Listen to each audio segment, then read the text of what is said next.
Ok, pues bienvenidos. Estamos ahora en nuestra mesa número 12 y pues es una mesa que a mí me encanta porque esto de los trenes creo que es el medio de transporte más bonito que existe y bueno, van a ser muy interesantes todas las ponencias, estoy segura. Vamos a empezar con el maestro César Cruz Álvarez. Él está cursando el doctorado en Historia Moderna y Contemporánea en el Instituto de Investigaciones Dr. José María Luis Mora. Y bueno, vamos a tener 4 exposiciones, cada una de ellas va a tener una duración de 20 minutos. Yo les voy a avisar con un letrerito que tengo aquí, cuando les falten 5 minutos para que puedan cerrar. Y pues bienvenido y un aplauso, doctor. Vámonos. Muchas gracias. Bueno, antes que nada, comenzar por agradecer al comité organizador, a las organizadoras, organizadores, por este espacio que creo que es bastante fructífero. Lamento no poder acompañarlos en otras mesas por otros compromisos, pero el programa me parece muy rico, que da para pensar precisamente la historia urbana, ¿no? Sus imbricaciones con otras corrientes historiográficas. Y pues precisamente aquí yo traigo un tema a la mesa que forma parte de mi investigación doctoral. Yo me pregunto por los trabajadores ferrocarrileros de la Ciudad de México, particularmente 3 aspectos, ¿no? Cómo trabajan, cómo viven y cómo se organizan, ¿no? En fin. Entonces, una de esas partes es la habitación y su lugar que ocupa dentro de la Ciudad de México. Y bueno, indagando un poco más, me topé con una serie de expedientes en el Archivo General de la Nación, donde precisamente se ven las solicitudes de estos trabajadores por fundar colonias ferrocarrileras en antiguos patios de maniobras, estaciones que se van cerrando con el paso del siglo XX, y precisamente van tomando algunos nombres característicos de algunos líderes obreros, de fechas importantes, en fin, ¿no? En este caso la Felipe Pescador, y hay otra muy importante que no me dio tiempo de analizar y que para el tiempo que tenemos aquí decidí sacarla, que es la 7 de noviembre. Y precisamente como en un ejercicio de memoria histórica, la Felipe Pescador es uno de los líderes de inicios del siglo XX que va a ser uno de los artífices por la mexicanización de la fuerza de trabajo, ¿no? Es decir, desde la configuración del sistema ferroviario mexicano, sobre todo ante la falta de un sistema educativo técnico que preparara a los trabajadores, sobre todo para los oficios como mecánicos, maquinistas, fogoneros, garroteros, en fin, una serie de oficios que necesitaban una preparación y una educación industrial. Pues sobre todo esos van a ser ocupados por trabajadores extranjeros, particularmente canadienses y estadounidenses en su mayoría, ¿no? Entonces, la fuerza de trabajo mexicana se dedicaba sobre todo a aspectos como más de fuerza, ¿no?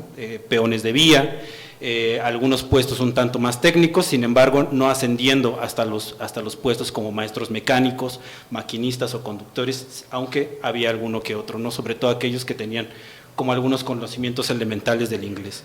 Entonces, Felipe Pescador es precisamente uno de estos artífices del movimiento obrero a inicios del siglo XX. Y también será nombrado director de los ferrocarriles constitucionalistas durante el periodo de la Revolución Mexicana. Entonces, precisamente como el objetivo de esta ponencia es analizar el proceso de fundación de la colonia ferrocarrilera Felipe Pescador en la Ciudad de México, entre 1940 y 1955, en los terrenos que ocuparon los patios de la estación de Peralvillo de la entonces Ferrocarril Hidalgo Nordeste. Desde la década de 1930, un acelerado proceso de urbanización incentivó el pensar una reorganización de la ciudad.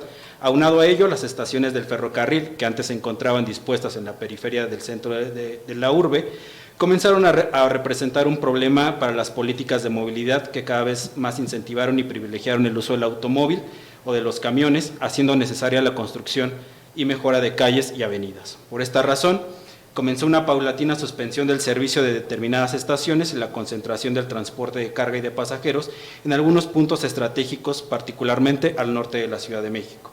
El fin de las operaciones de las estaciones y sin ningún otro uso relacionado con el servicio, significó la disponibilidad de amplios terrenos en una ciudad que estaba en proceso de expansión. Desde finales del Porfiriato, el tema de la vivienda comenzó a figurar como un importante problema social. Entre 1930 y 1940, después de significativas oleadas migratorias previas a la capital, esta cuestión se profundizó, por lo cual grupos de trabajadores ferroviarios vieron como una oportunidad reclamar aquellos espacios para su fraccionamiento y posterior edificación de viviendas, conformando, junto con otras familias rieleras, una colonia obrera. La consolidación de la colonia Felipe Pescador estuvo enmarcada en largas negociaciones con las autoridades locales y federales desde 1940 durante el gobierno cardenista. Las gestiones incluyeron la adquisición de los terrenos, propiedad de Ferrocarriles Nacionales ya para ese entonces, hasta la gestión de servicios básicos como drenaje y agua potable. Ante la falta de atención de sus necesidades, comenzó a gestarse un movimiento de colonias obreras y populares a finales de los años 40, cuyas demandas contemplaron la mejora de las condiciones materiales y de infraestructura de estos espacios. Por ello, de acuerdo con los informes de la Dirección Federal de Seguridad, fueron catalogadas como puntos rojos de descontento social en la Ciudad de México. Bueno, una breve semblanza de las imbricaciones de la Ciudad de México con los ferrocarriles me parece que es muy importante, ¿no? A diferencia de otros casos como el que la colega Danivia, la doctora Danivia va a exponer después de mí, creo que hay algunos centros ferrocarrileros que tienen una identidad obrera mucho más marcada, como lo es Matías Romero, Puebla, Aguascalientes, San Luis Potosí, ¿no? Sin embargo, en la Ciudad de México creo que ese pasado y esa memoria se ha ido diluyendo, entonces solamente quedan como algunos vestigios que considero no dan cuenta de una identidad y de lo tan importante que fue el ferrocarril para la Ciudad de México, sobre todo más tirado hacia la primera mitad del siglo XX. Entonces me parece que es importante volver a traer a cuenta de la significación que tuvo el ferrocarril y sobre todo su relación con los habitantes de esta ciudad. A inicios del siglo XX, la Ciudad de México era el principal centro ferroviario del país. En los márgenes del casco urbano estuvieron ubicadas las principales estaciones ferroviarias de pasajeros y de carga, como Buenavista, Colonia, Nonoalco, Peralvillo y San Lázaro, y muchas otras líneas de carácter más local, como el ferrocarril de cintura, el ferrocarril de desagüe, en fin. Desde sus inicios el ferrocarril representó en esencia una tecnología disruptiva de ruidos y humos. Así, estaciones, patios de maniobras, oficinas y talleres irrumpieron en la vida cotidiana de los habitantes de la capital. Quienes han investigado la relación entre la edificación de la infraestructura ferroviaria y el crecimiento urbano coinciden en algunos puntos a partir de casos de estudio diferentes. En primer lugar, la construcción de toda la infraestructura ferroviaria fue erigida en los márgenes de las ciudades, una decisión tomada a partir de la disponibilidad de terreno. En segundo lugar, a partir de las necesidades de quienes tuvieron alguna relación con este nuevo sistema de transporte, como alimentación, alojamiento, diversiones, entre otras. Desde sus trabajadores hasta los usuarios, las estaciones se transformaron en polos de desarrollo para la actividad comercial, adquiriendo un carácter central en las dinámicas cotidianas de la urbe. Por último, en el crecimiento de las ciudades, el trazado ferroviario constituyó un problema al quedar dentro de las ciudades las estaciones. Un caso significativo, bueno, aquí tenemos un mapa que, bueno, es mucho más amplio, por eso las dimensiones de no se alcanzan a distinguir tan concretamente, pero ese punto rojo que vemos ahí es la Ciudad de México para 1920, y como vemos las líneas en color negro más oscuro, son todas las líneas que llegan aquí a la capital, ¿no? Como podemos ver, los 4 puntos de la capital están conectados, sobre todo la parte norte, la parte sur y la parte oriente de la capital, con San Lázaro, Buenavista y Nonoalco. En fin, a las estaciones de San Lázaro, Nonoalco y Buenavista arribaron frutas, legumbres, maíz, trigo, cebada, garbanzo, arroz, aceite, cerveza, tabaco, leña, carne, carbón, otros minerales y otras materias primas para la industria local. Por lo cual, el funcionamiento del ferrocarril marcó en gran medida los ritmos de la urbe a partir de lo presentado, es posible afirmar que la función de la infraestructura ferroviaria fue el abastecimiento local y la redistribución de mercancías a otros estados de la República. Bueno, con el proceso de reorganización de la década de 1920-30, sobre todo la incidencia de Carlos Contreras en la reorganización de la ciudad y la idea de hacer un plano maestro, un plano organizador, en 1933, algunas de sus ideas van a ser retomadas para saber qué pasa con las estaciones aquí en la Ciudad de México, ¿no? Una de las principales ideas es reutilizar esos espacios, refuncionalizarlos en el sentido de proveer una vida con mayor bienestar, y entonces en ese marco una de las estaciones que se cierra muy prontamente en la década de los 20 es la estación de Colonia, que hoy se ubican sobre Reforma e Insurgentes, está el Monumento a la Madre. Esa era la estación de Colonia, donde también había una serie de otra infraestructura, sobre todo un hospital para ferrocarrileros muy importante, porque aquí había una serie de departamentos como para atender la sífilis, los ojos, es decir, especialidades que iban muy relacionadas con las enfermedades que mayormente padecían los ferrocarrileros. Entonces, Colonia se cierra precisamente y los terrenos se utilizan para hacer un vía parque o hacerlo un parque, que pues bueno, hasta el día de hoy más o menos queda una idea de lo que fue, ¿no? Es decir, toda esa parte, si bien está el Monumento a la Madre, todo lo que recorre la avenida de Sullivan es muy arbolado y demás, ¿no? Entonces, da cuenta de esta reutilización de los espacios ferroviarios. Y bueno, aquí pongo una serie de imágenes. Estas dos imágenes corresponden a viviendas para trabajadores en la estación de Buenavista. Como ustedes podrán ver, son cuartos muy pequeños que, de acuerdo con la reglamentación de la época, la empresa tenía que otorgar algunas habitaciones, sobre todo para los trabajadores dedicados que tenían un puesto, pues digamos, administrativo o de administración de la fuerza de trabajo, ¿no? Como mecánicos, cabos y en fin, como todas estas, pero sobre todo se utilizaron para los trabajadores con menores recursos. Por eso vemos como estas imágenes son de inicios de la década de los 20, a partir de hacer un inventario de cómo estaba la infraestructura ferroviaria después de la revolución. Bueno, se toman toda una serie de imágenes que hay algunas que dan cuenta como de vida cotidiana dentro de los espacios ferroviarios. Y también pues vemos una convivencia muy cotidiana entre la gente de los alrededores y la infraestructura, ¿no? En este caso vemos también a las afueras de Buenavista una caseta de vigilancia y enfrente de ella dos mujeres con un puesto bastante improvisado, vendiendo pan. En este caso no se ve, pero a detalle están vendiendo pan ahí en este cruce ferroviario, ¿no? Ahora que la locomotora, la Emperatriz, hace su recorrido por la Ciudad de México este día, pues hay algunas precauciones que hay que tomar o que debieron tomar previamente, pero si vemos como en la época tampoco hay como tanta previsión del paso del ferrocarril, a pesar de que es un elemento que constituye parte de la vida de las personas, ¿no? Entonces, si en esa época no había como tanta precaución por los trenes, creo que ahora con nuestra distancia de no verlos tan cotidiano en esta ciudad, pues creo que nunca está de más dar una serie de precaución. Este es el puente de Tlatelol, de Nonoalco, donde vemos pasar una locomotora y pues ahí la gente mercando sobre las vías.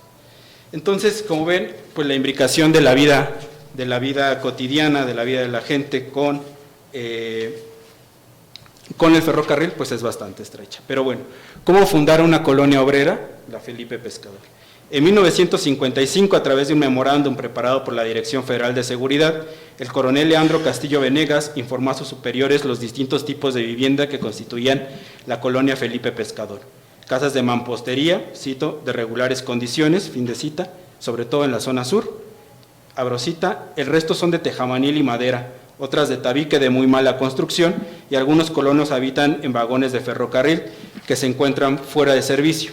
En tal concepto no pagan renta y el promedio de habitantes por cada vivienda es de 4 personas, fin de cita.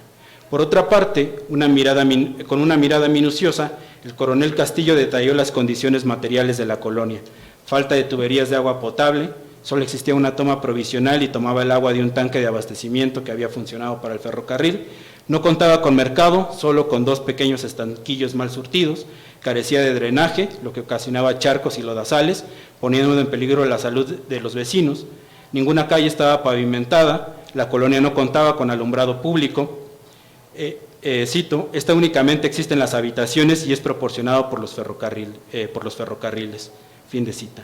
En cuanto a otros servicios, no había ningún plantel educativo, ni oficinas de correo, ni telégrafo, solo había un teléfono para usar en caso de emergencias, el servicio de limpia no era regular y solo un agente de policía auxiliar era el encargado de mantener el orden. La mayoría de los habitantes eran o habían sido peones de vía y garroteros cuyo único medio de subsistencia era el trabajo en los ferrocarriles, con salarios entre los 9 y 25 pesos diarios. Los hombres se distinguían por el uso de pantalones, chamarras y gorras de mezclilla, abro cita, propios del trabajador ferrocarrilero. Las mujeres usan modestos vestidos confeccionados de tela de algodón, fin de cita. De acuerdo con el memorándum, la mayoría de los habitantes de la Felipe Pescador eran oriundos del Distrito Federal y algunos pocos eran originarios de otros estados de la República, sin dar mayor detalle. A grandes rasgos, esas eran las condiciones sociales de la colonia Felipe Pescador, la cual, a pesar de su cercanía con el centro de la Ciudad de México, estaba lejos de ser un lugar afable para vivir, cuya dependencia de los servicios que alguna vez había proporcionado el ferrocarril era notoria. ¿Cómo llegaron ahí sus pobladores? Su historia se remonta a 15 años atrás, precisamente el 19 de octubre de 1940, cuando los representantes de la Sociedad de Colonización y Consumo Felipe Pescador, con domicilio en la calle de Argentina 15, en entrevista con el aún presidente Lázaro Cárdenas, dieron a conocer sus intenciones de comprar parte de los terrenos en desuso de la estación Peralvillo. Como parte de la reorganización urbana y el proyecto de concentración de los servicios de transporte de carga y de pasajeros por parte de Ferrocarriles Nacionales de México, estos absorbieron las funciones de la estación de Peralvillo. Por ello, los integrantes de la Sociedad de Colonización y Consumo Felipe Pescador vieron en este espacio la oportunidad de edificar un hogar. Luis González Barrera, presidente de dicha organización, señaló: la constitución de esta primera colonia hogar ferrocarrilera, Felipe Pescador, marcará en nuestro recuerdo e historia del gremio una de las etapas más brillantes de hacer tangible el principio del anhelo de nuestro mejoramiento. Cabe apuntar que dicha sociedad Felipe Pescador era auspiciada por el Sindicato de Trabajadores Ferrocarrileros de la República Mexicana, fundamentalmente por la sección 16, una de las 4 que tenía su sede en la Ciudad de México. Sin embargo, no fueron el único grupo de trabajadores ferrocarrileros en interesarse en aquel espacio, ya que también existió la Sociedad Cooperativa Felipe Pescador, quienes fueron acusados de tener vínculos con el candidato presidencial Ezequiel Padilla. Es decir, la búsqueda de una vivienda también fue una extensión de los conflictos intergremiales y políticos que la fundación de un sindicato único no pudo contener, aunque la historiografía tradicional del movimiento obrero pinta a estos grandes sindicatos como entes monolíticos unificados.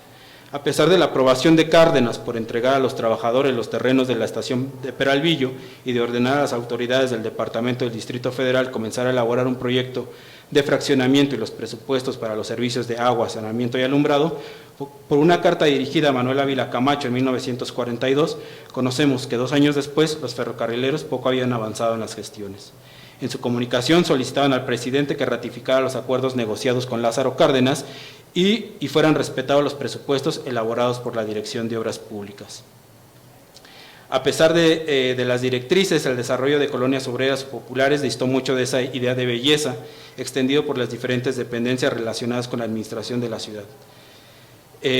Aquí cabe señalar que hubo algunos conflictos no solamente entre trabajadores, sino también con algunos propietarios, porque los terrenos se habían puesto en renta y había muchas, tanto para fines agrícolas como para fines industriales. Entonces, en el caso de la colonia 7 de noviembre, sobre todo un español que tenía una fábrica de colchones y colchonetas, quería comprar a precios de los que se le estaba dejando a los trabajadores ferrocarrileros, que era un precio de entre 2 y 3 pesos el metro cuadrado, quería comprar una extensión de 8,000 metros cuadrados que ocupaba la fábrica a ese precio, ¿no? Entonces, en este litigio contra los trabajadores, en litigio contra este industrial español, pues ganaron y no pudieron, y se les cedieron los terrenos a estos trabajadores para concretar la colonia 7 de noviembre.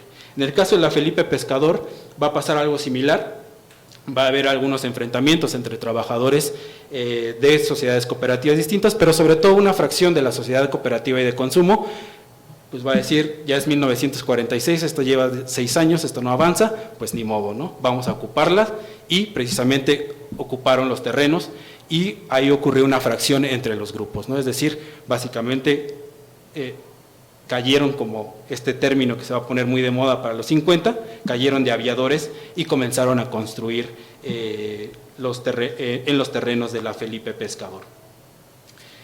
Bueno, pues como ya me queda poco tiempo, solamente paso algunas consideraciones finales. A partir de los años 30, el proyecto de reorganización de la urbe tuvo importantes consecuencias para el servicio de transporte ferroviario de pasajeros y de carga en la Ciudad de México. En primer lugar, ante la dispersión de los espacios ferroviarios en las zonas limítrofes de la ciudad, el objetivo era concentrar la operación de los trenes en puntos estratégicos, sobre todo al norte y norponiente, para lo cual se dispuso el cierre de algunas estaciones enteras o parte de ellas, el levantamiento de vías y la ampliación de otras estaciones, como en el caso de Buenavista.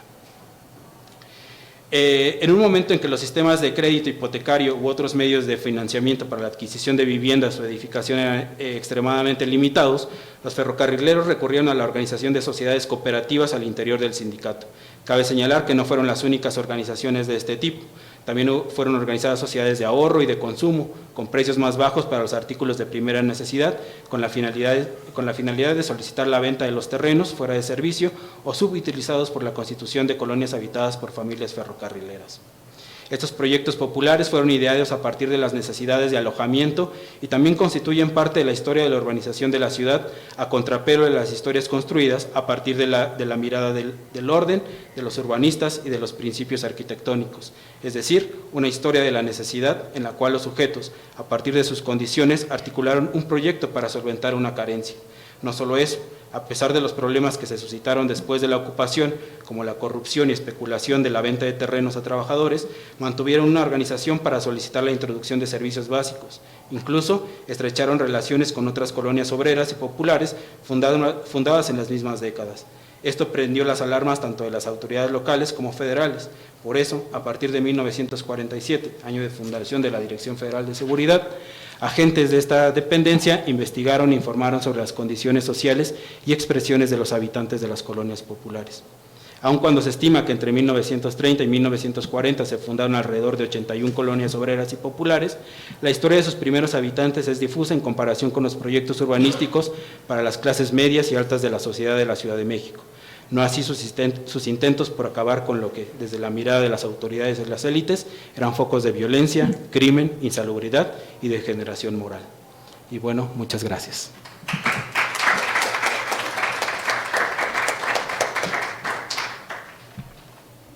Ok, vamos ahora con la doctora Danivia Calderón Martínez.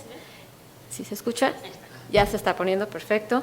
Ella también es investigadora independiente y es egresada también del Instituto de Investigaciones doctor José María Luis Mora.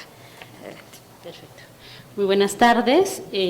Pues muchas gracias a los compañeros que no están aquí presentes en la sala y también a las personas que nos están viendo a través de las redes sociales. Y bueno, perdón. Ahí está, perfecto. Bueno, es para mí un gusto poder participar en este evento, pues que ha congregado en estos ya día y medio, pues a un nutrido grupo de investigadores e investigadoras, pues todos dedicados, especialistas, pues en el estudio de las ciudades mexicanas. Y así asimismo me llena de alegría poder presentar esta ponencia que es sobre Matías Romero Avendaño, situada en el Istmo de Tehuantepec, en el estado de Oaxaca. Y bueno, pues he estructurado mi presentación en tres partes. En la primera voy a hablar acerca de la construcción del Ferrocarril Nacional de Tehuantepec, después voy a hablar sobre la fundación de Matías Romero Avendaño y al final he dejado pues un espacio para el análisis de la forma urbana de Matías Romero.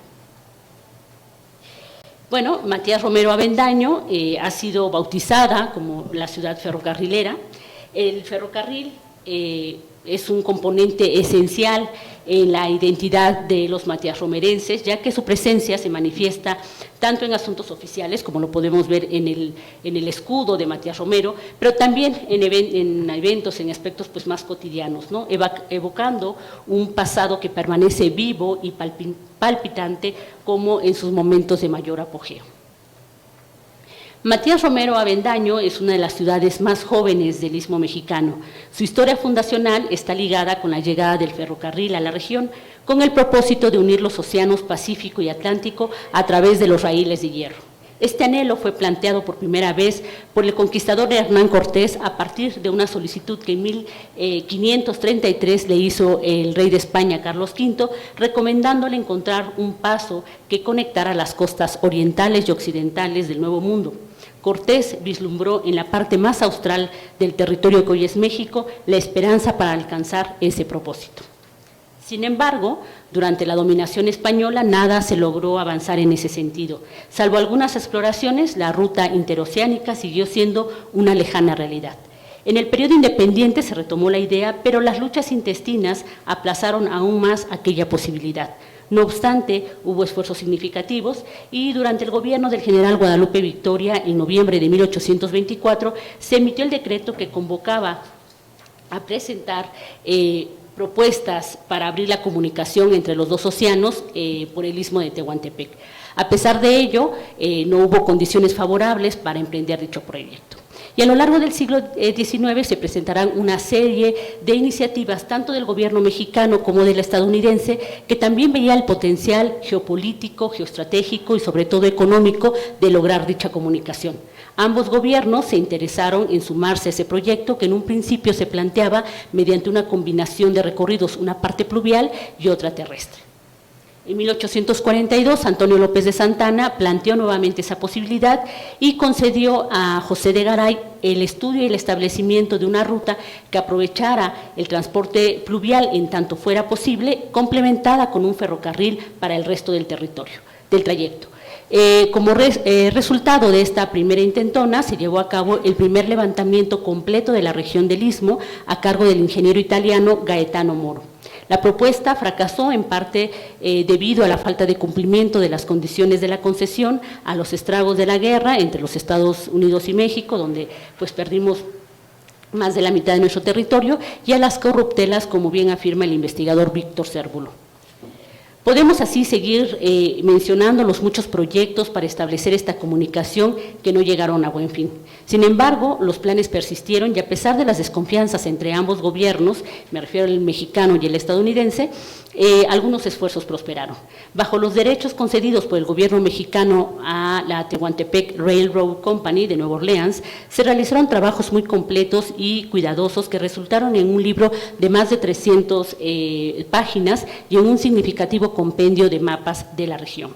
Más adelante, en 1857, México otorgó una concesión a la Louisiana Tehuantepec Company, también de Nueva Orleans, para la construcción de la ruta a través del istmo, aprovechando el río Coatzacoalcos en tanto fuera navegable y un ferrocarril para el resto de la distancia. Después de esa fase de exploración, este sueño previsto ya desde el siglo XVI pudo hacerse realidad hasta los tiempos del presidente Porfirio Díaz. Bajo su mandato se inauguró la línea del Ferrocarril Nacional de Tehuantepec con una longitud de 303 kilómetros que corre desde el puerto de Coatzacoalcos, en las llanuras, como lo podemos ver en este mapa, costeras del Atlántico, pasando por un buen de pueblos, tanto del lado de Veracruz como en el de Oaxaca, hasta llegar al puerto de Salina Cruz en la planicie costera del Pacífico. La construcción del Ferrocarril Nacional de Tehuantepec no fue una empresa sencilla, como tampoco lo fue en ninguno de los sitios a los que llegó el ferrocarril. Su historia está plagada de avances y retrocesos. Llevar el ferrocarril a un sitio implicaba superar una serie de obstáculos, como bien comenta Paolo Riguzzi, de tipo geográfico, político, jurídico, institucional, social, pero sobre todo económico. En 1878, durante la primera administración del presidente Porfirio Díaz, revocó la concesión entonces vigente y se le otorgó una nueva a Edward Lernet de Nueva York para la construcción del ferrocarril interoceánico de Tehuantepec. Sin embargo, esta concesión fue disuelta en 1881, habiéndose construido solamente 35 kilómetros de vía de las 65 que se tenían pactados. Esa situación llevó al gobierno de Díaz a rescindir el contrato y asumir la responsabilidad de los trabajos, de modo que la obra y los bienes adquiridos por la compañía pasaron a ser propiedad de la nación. Tiempo después, la concesión fue otorgada a Delfín Sánchez, quien logró construir 73 kilómetros más de vía.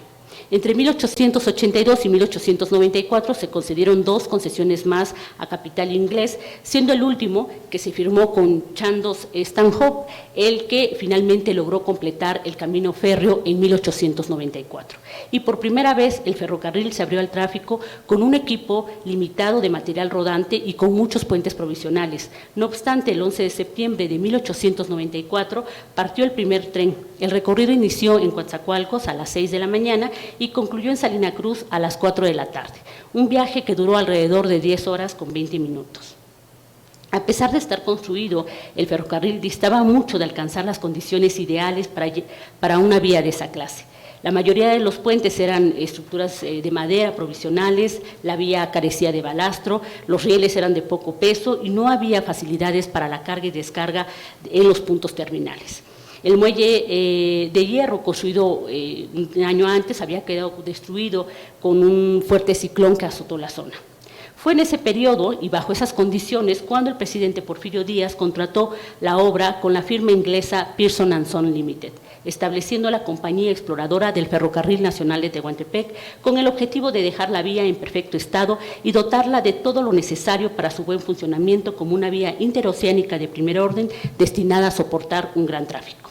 Asimismo, el gobierno mexicano contrató con la misma firma inglesa la construcción de los puertos de Coatzacoalcos y Salina Cruz. La Sociedad Exploradora del Ferrocarril Nacional de Tehuantepec comenzó operaciones el 1 de julio de 1902 y 5 años después, en enero de 1907, se inauguró el Ferrocarril Nacional de Tehuantepec. Durante la extensa lista de obras que la compañía Pearson & Son se comprometió a ejecutar, se incluía la construcción de los talleres del ferrocarril, las oficinas generales, el hospital, el almacén y las casas para funcionarios y empleados en el mejor sitio que encontraran en el trayecto del ferrocarril. Tras evaluar diversas propuestas, se eligió un punto ubicado a la altura del kilómetro 203. Cerca del entonces rancho Rincón Antonio, hoy conocido como Matías Romero Avendaño.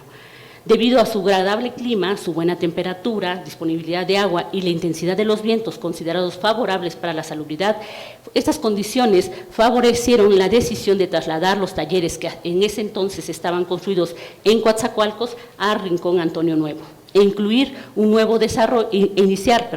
nuevo desarrollo que se convertiría en un punto nodal en la línea del ferrocarril. La ciudad que hoy conocemos como Matías Romero Avendaño, nació como centro ferrocarrilero enclavado en la frontera entre en los pueblos Mijes y Petapas. Se asentó en los llanos de Suchiapa, reconociéndose como Rincón Antonio Nuevo para distinguirlo de su vecino, el rancho homónimo. Originalmente estuvo conformado por población zapoteca, pero con la llegada del ferrocarril comenzó a recibir personas de diversos orígenes, zapotecos de Juchitán y Tehuantepec, afromestizos del barrio de La Soledad y mestizos de varios estados del país, quienes se asentaron en la nueva ciudad. Además, norteamericanos e ingleses contratados por la compañía Pearson & Son, quienes llegaron a ocupar los cargos directivos en la construcción de las obras del ferrocarril. Así se fueron avecinando chinos, japoneses y libaneses, contribuyendo todos ellos a la diversidad cultural y económica de la naciente ciudad. La casa Pearson & Son, propiedad del destacado contratista del porfiriato Whitman Dixon Pearson, desempeñó un papel crucial durante el gobierno del porfiriato. Según afirma Priscilla Connolly, las obras que Pearson & Son hizo en México fueron financiadas en buena medida con deuda pública.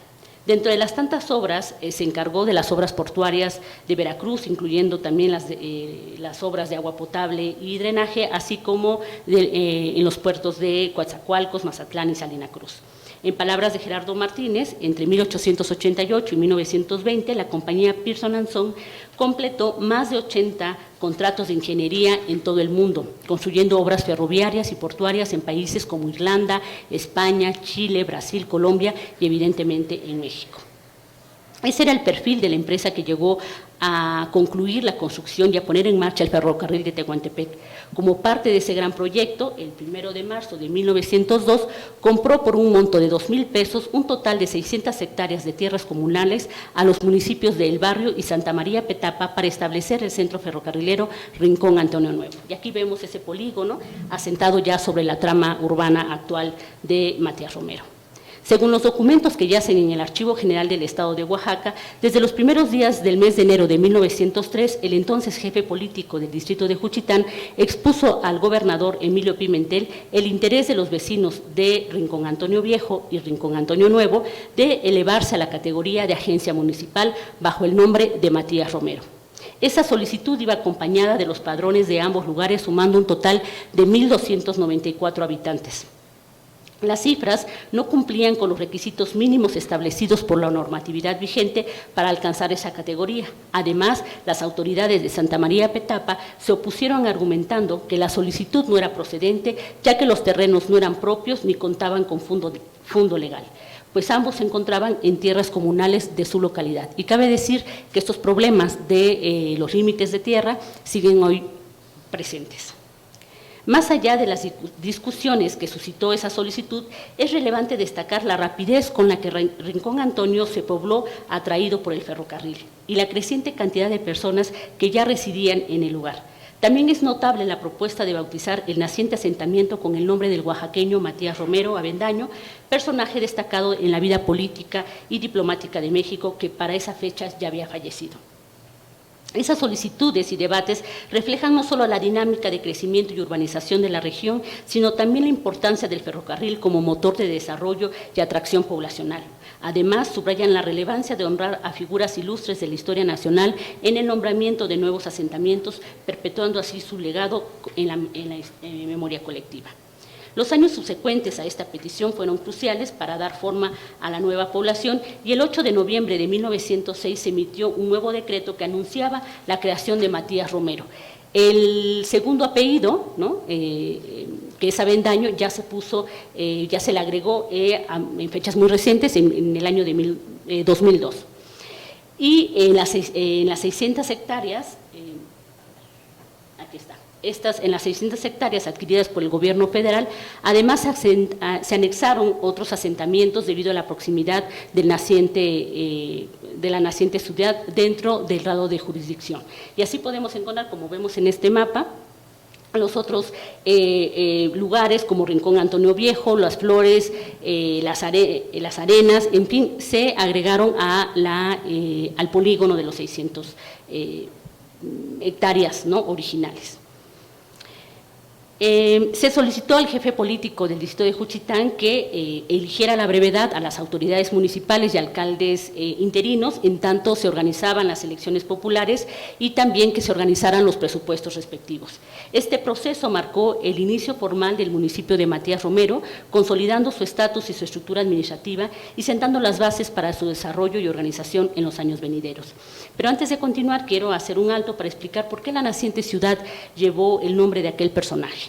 Matías Romero nació en la ciudad de Oaxaca en 1837 y falleció en Nueva York el 30 de diciembre de 1898. Su trayectoria y reconocimiento se deben a su destacada actividad diplomática. Fue personaje muy cercano a Benito Juárez y a Porfirio Díaz, y durante la administración de ambos gobiernos fungió como secretario de Hacienda y Crédito Público, ¿no? Pero sin embargo, estos no fueron los méritos por los cuales quedó bautizada aquella ciudad con su nombre. Romero apoyó la construcción del ferrocarril a Tuxpan y, según Mónica Toussaint, uno de los sueños de Romero era construir un sistema ferroviario que integrara todas las regiones productivas del país y que se extendieran desde el sur hasta las fronteras entre México y Estados Unidos. A finales de 1880, el Estado le otorgó a Matías Romero un poder para organizar en Nueva York una compañía de capitalistas y hombres de negocios que desearan invertir en la construcción del ferrocarril para construir una línea que uniera a la Ciudad de México con la de Oaxaca esta línea contaría con ramales que enlazarían las bahías de Huatulco en el Pacífico y de Antón Lizardo en el Golfo de México.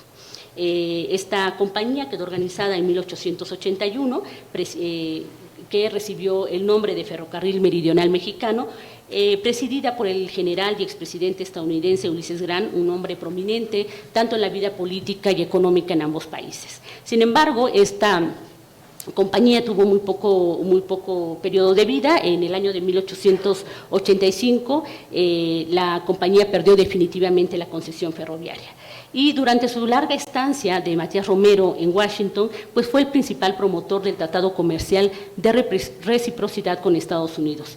Este tratado reflejaba la visión que tenía de un México interconectado y modernizado, aprovechando las ventajas comerciales y tecnológicas de su vecino del norte. Su esfuerzo por impulsar el desarrollo de infraestructuras y fomentar las relaciones comerciales bilaterales subraya su compromiso con el progreso y la integración económica del país a través del ferrocarril. Esos, repito, pues fueron algunos méritos por los cuales se bautizó la naciente ciudad. Finalmente, con la compra de terrenos y la nueva denominación del lugar, el paisaje del entonces Rincón Antonio Nuevo comenzó a cambiar radicalmente en cuestión de años. Se levantaron una serie de edificios que el centro ferrocarrilero requería para su funcionamiento: almacenes, talleres, bodegas, la estación del ferrocarril y más allá las viviendas para los trabajadores del riel. Aquel conjunto de edificios constituyó la primera urbanización de Matías Romero, segmentada de acuerdo con el rol que desempeñaban sus habitantes dentro del conjunto ferrocarrilero. Al sur, en la zona de Pueblo Nuevo, se erigieron los brick blocks, las viviendas de mejores condiciones de habitabilidad que fueron asignadas a los mandos medios y capataces. Las casas cottage o chalets se destinaron a los mandos superiores. Al este y sobre el Lomerío, los obreros y ayudantes del taller residieron en los cuartos de operarios. Esos inmuebles se construyeron con mano local y con materiales y sistemas constructivos introducidos por los concesionarios ingleses: muros de concreto y ladrillo, estructuras metálicas, techos de lámina de zinc y estructuras de hierro y madera, cuyas tipología pues era pocas veces vista, o más bien no era común en la región. Con el paso del tiempo, otras instalaciones se levantaron: el casino, la escuela, el hospital y el estadio. Entre los primeros meses de 1908, el jefe político del distrito de Juchitán solicitó al gobernador del estado se hiciera efectiva la promesa por parte de la Compañía del Ferrocarril Nacional de Tehuantepec, o en su defecto del gobierno federal, de ceder unos predios para la construcción de los edificios públicos que demandaba la naciente ciudad. Se trataba de 1 hectárea de terreno para levantar lo que ellos necesitaban, que eran las oficinas municipales, la escuela y la cárcel. Las vías del tren, como lo podemos ver, este es el conjunto ferrocarrilero, ¿no? Y ahí vemos todas las construcciones que se levantaron, pues fue el eje rector que dio forma a la traza urbana de Matías Romero. Junto con el patio de talleres constituyeron el núcleo central generador y articulador de todo el sistema urbano. El conjunto ferrocarrilero ocupa el centro de la ciudad, aunque no necesariamente es su centro geométrico, pero desempeña ese papel nodal en el espacio urbano. La ciudad entera está ligada a él, ya sea visual o auditivamente, pues es imposible no escuchar el paso del tren con su silbido prolongado y vibrante. El tejido urbano está asentado en un territorio mayoritariamente plano, con algunas elevaciones, y se desarrolló a partir de este centro, y su dirección, digamos, está impuesta a partir del trazo de las vías, ¿no? Con una ligera inclinación, como se puede ver en este mapa, hacia el nororiente. Así, las calles se dispusieron en dirección norte a sur, paralelas a las vías del tren, y de oriente a poniente, formando cuadrículas ortogonales. 2 son sus vías principales, ¿no? Una que es la 16 de septiembre, que va en sentido longitudinal, y la otra que es de Hombres Ilustres, que es la que, no se logra ver muy bien, pero es la que la conecta, digamos, a la ciudad de Matías Romero con la carretera transísmica número 185. Este diseño urbano, centrado en la funcionalidad y la conectividad, refleja la influencia del ferrocarril en el crecimiento y la organización de Matías Romero. Una vez que la mancha urbana comenzó a expandirse hacia el norte y sur, y la masividad del conjunto ferrocarrilero y las vías se convirtieron en limitantes para continuar con el trazado viario hacia el oeste. Esta situación resultó en una discontinuidad de las calles y en la ausencia de una traza que mantuviera cierta simetría. Y ya para finalizar, bueno, pues el ferrocarril tuvo también pues este impacto colonizador y urbanizador, y entre los muchos efectos que tuvo en el territorio y en la sociedad mexicana, pues uno fue, como lo acabamos de ver, propiciar la fundación de ciudades tan diversas. Y en el caso de México tenemos 3 ejemplos muy claros, ¿no? Torreón, la ciudad de Torreón en Coahuila, la ciudad de Gómez Palacio en Durango, y evidentemente la ciudad de Matías Romero Avendaño en Oaxaca, esta última concebida como centro ferrocarrilero. Muchas gracias.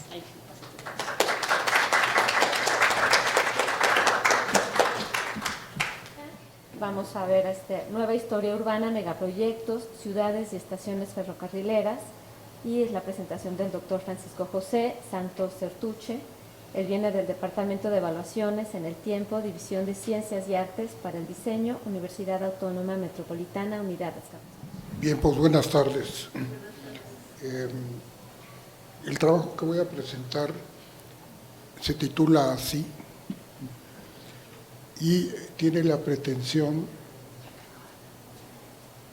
fuera modestias, de hacer una nueva historia urbana basada en la argumentación que voy a explicar, que es básicamente el trabajo de investigación que desarrollo. El trabajo que presento tiene dos partes. En la primera parte de esta ponencia se presenta una reflexión muy abreviada del proyecto de investigación en curso que asumo, dedicado al estudio de la historia urbana en la ruta del Tren Maya. Los objetivos en mi interés de investigación han sido mantener una mirada a la historia peninsular de ciudades y pueblos a partir de fuentes históricas disponibles. Sin embargo, como parte de la metodología y las limitaciones ocasionadas por la pandemia, incorporé la idea que sugerían mis fuentes de ampliar mis objetivos iniciales para desarrollar un ejercicio de historia urbana comparada con otros megaproyectos de infraestructura ferrocarrilera similares al Tren Maya, aunque en contextos de estados-nación definitivamente contrastados. El megaproyecto Tren Maya, como todos los megaproyectos que yo he podido revisar en distintas partes del mundo, son en el 90 y tantos % un problema de Estado. O sea, son los estados los que promueven estas grandes obras. Así pues, en la segunda parte de mi presentación emplearé el tiempo en mostrar y analizar 3 ejemplos de megaproyectos realizados en otras regiones del mundo que a mi juicio tienen características que podrían considerarse iguales o comparables al menos, que me permitan hacer un análisis y valorización histórica más objetiva del contexto mexicano, de la ruta del Tren Maya y el contexto histórico peninsular. La primera parte entonces va sobre el proyecto de investigación. En resumen, desde finales del siglo pasado y principios del XXI, las estaciones ferrocarrileras modernas han sido vistas por arquitectos de prestigio internacional como la, comillas, puerta de entrada a las ciudades. En especial, las ciudades que están enlazadas por grandes rutas de tren construidas en diversas partes del mundo y concebidas como megaproyectos megaproyectos de infraestructura.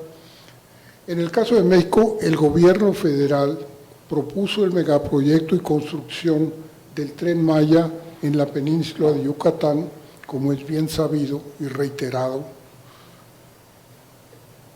con una extensión de 1.554 kilómetros, y este asunto lo difundió en 2018 y estamos en las últimas semanas, puede decirse, del régimen, y esto es una atmósfera que está en la opinión pública de todos. Pero en fin, yo lo tomé intentando hacer un esfuerzo y una mirada histórica.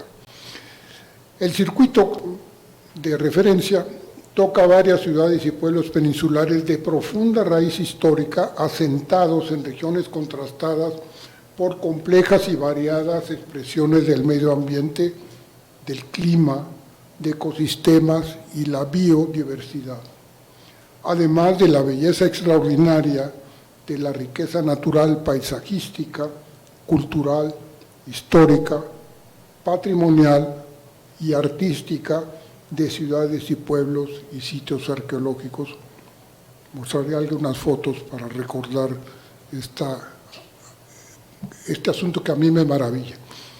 Acoto que es bien sabido que varios de ellos fueron incluidos, me refiero a los sitios arqueológicos, en la lista del Patrimonio Mundial por la UNESCO, y son de mucho interés patrimonial, desde luego turístico, de estudio, de investigación, de salvaguarda por parte de las instituciones oficiales, entre paréntesis como el INAH, académicas como las universidades y los investigadores que no tenemos nada que hacer en la vida, y colectivos de investigadores mexicanos nacionales e internacionales. Tienen un gran interés por este asunto, y aquí hay unas imágenes que permiten a ustedes recordarles cuáles son estos sitios arqueológicos ya declarados por la UNESCO e incorporados en la lista del Patrimonio Mundial y que se encuentran, desde luego, en este contexto peninsular.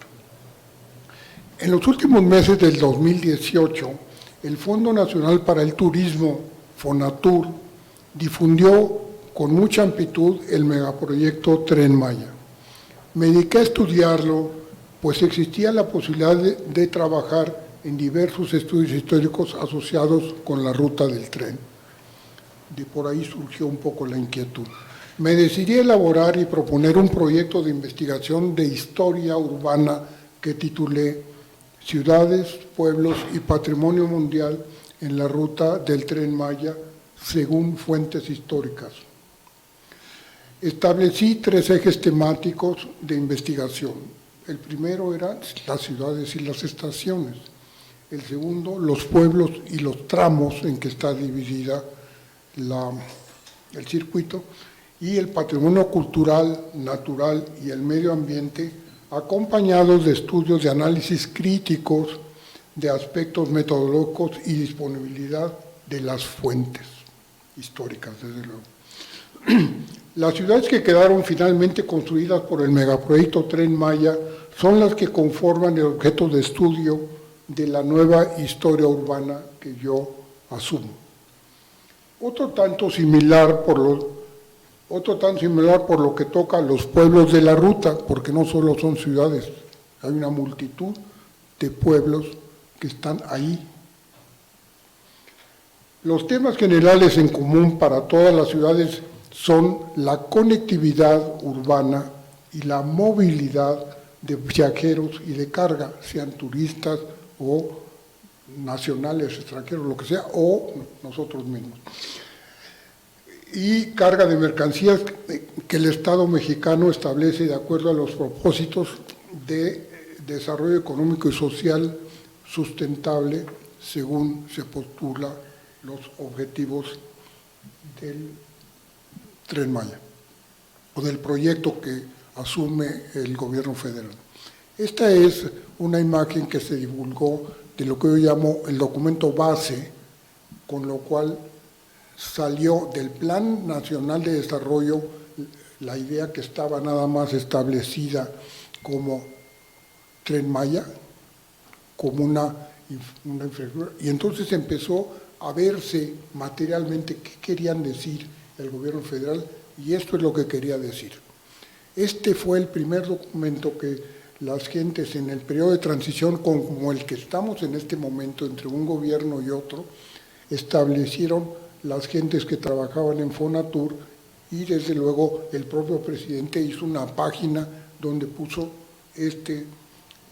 Aquí observen, por favor, que hay 3 tramos conceptualmente establecidos, que son el tramo Golfo, el tramo Caribe y el tramo Selva.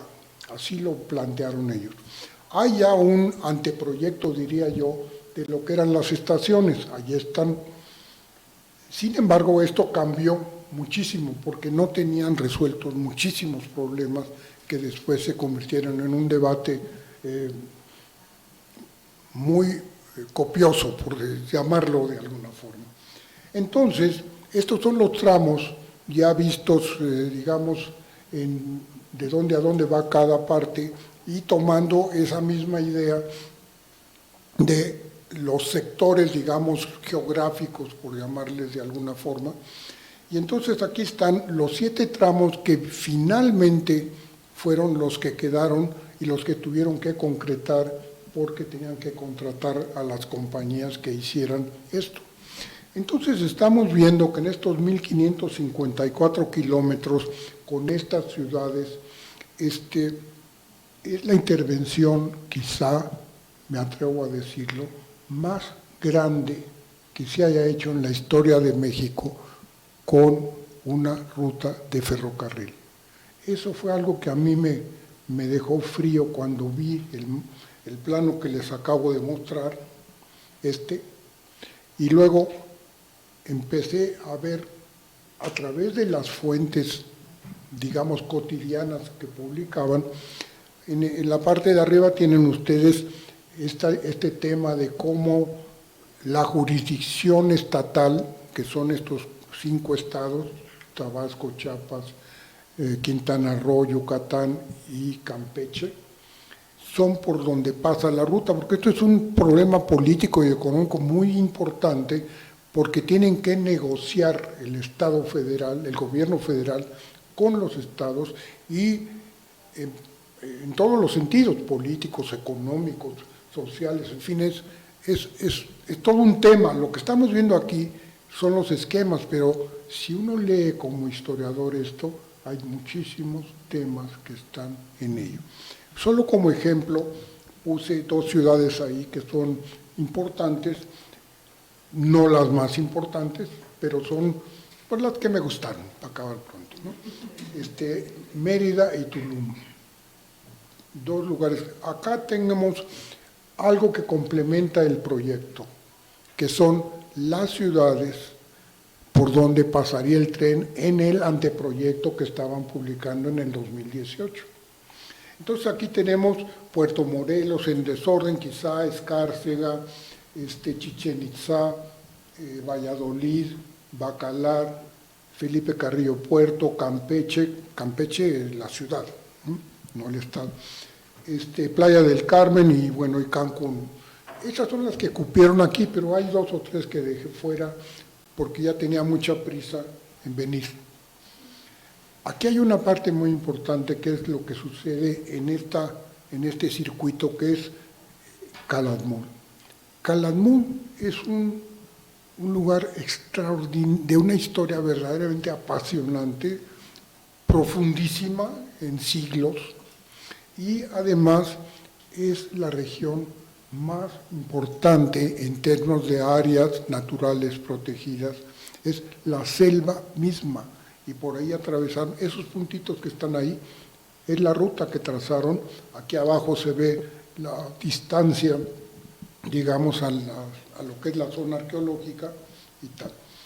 Esto es una cuestión turística que es muy divertida porque están prácticamente describiendo el asunto, ya como entrando en comunicación, digamos, con los viajeros que van a usar el tren.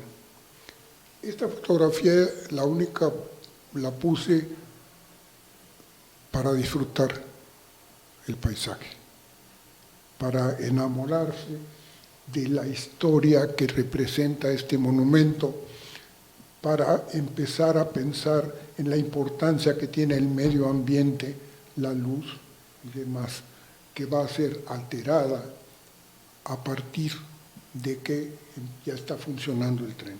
Entonces paso a la segunda parte, espero estar en tiempo, usted me dice. ¿Me quedan 5 minutos? No, 8. 8, más los que... Uno más. Bueno, ¿qué tengo aquí? Entonces, como dije hace un rato, la pandemia no me inmovilizó, sino que me activó en el sentido de decir, bueno, es que en México, me hice la pregunta, es que en México no se difunde que existen estas obras como esta, porque había hay una atmósfera, digamos, de crítica y de peloteo político y tal en relación con esta obra de infraestructura que se olvidaron, prácticamente no existe lo que yo voy a decir. en la historiografía, ni siquiera en la prensa, en la hemerografía y tal. Bueno, entonces dije, bueno, tiene que haber algo que se parezca a esto. Y entonces me surgió la idea de hacer un análisis comparativo de historia urbana, porque las ciudades que van ustedes a ver aquí son verdaderamente para ponerse a pensar en el contraste que significan. Elegí 3 megaproyectos, que son estos. Uno está en Nápoles, une Nápoles con Roma, y a las autoridades italianas le llamaron la puerta del sur de Italia. Es Nápoles y Roma, que está ahí un poquito arriba. El siguiente se llama Rail Baltica, es decir, ferrocarril del Báltico. Es un ferrocarril que tiene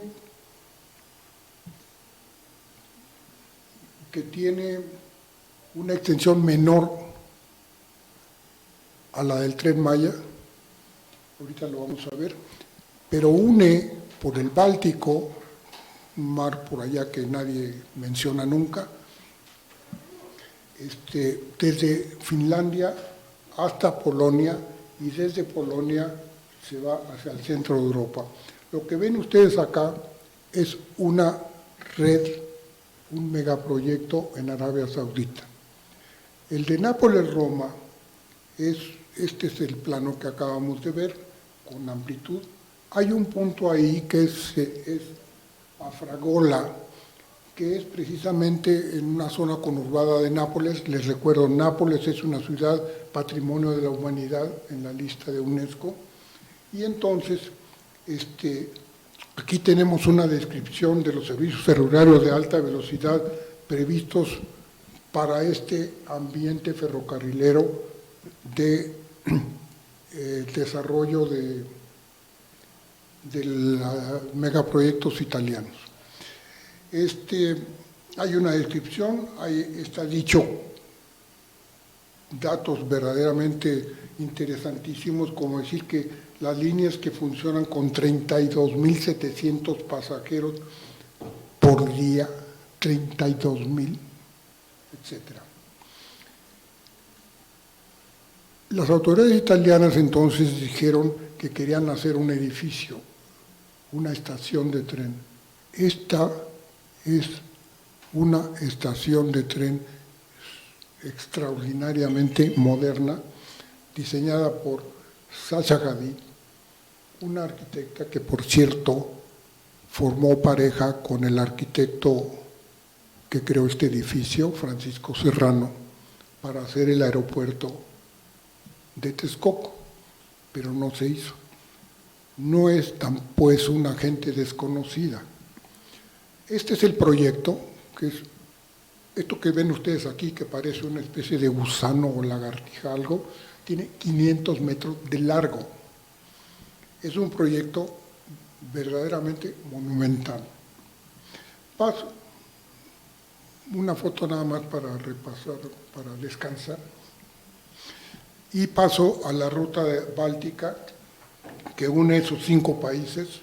Si el Maya une 5 estados, aquí es un proyecto intergubernamental que une 5 países. Imaginen la organización que tiene que haber para que se haga esto.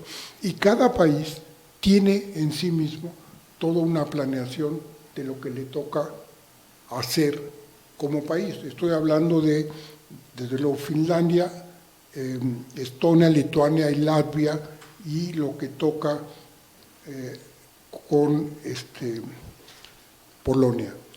Este plano nos dice un poco las cuestiones de distancias.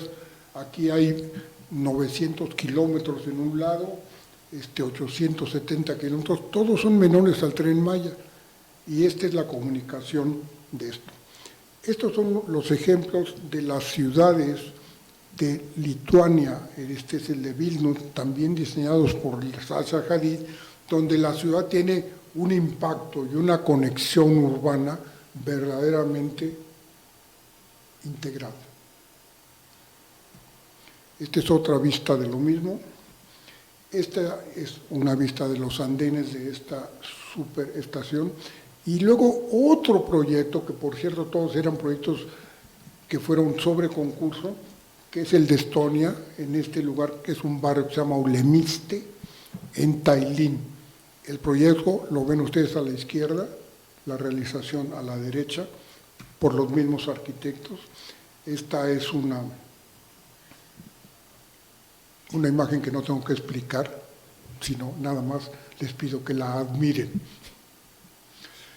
Paso al último caso, me queda medio minuto para hacerlo, y es el más extraordinario, por eso lo dejé al final. Se trata de la línea que une las ciudades islámicas sagradas entre Medina, que está arriba, y la Meca, que está abajo, y solamente tiene 450 kilómetros de largo. Se me terminó el tiempo.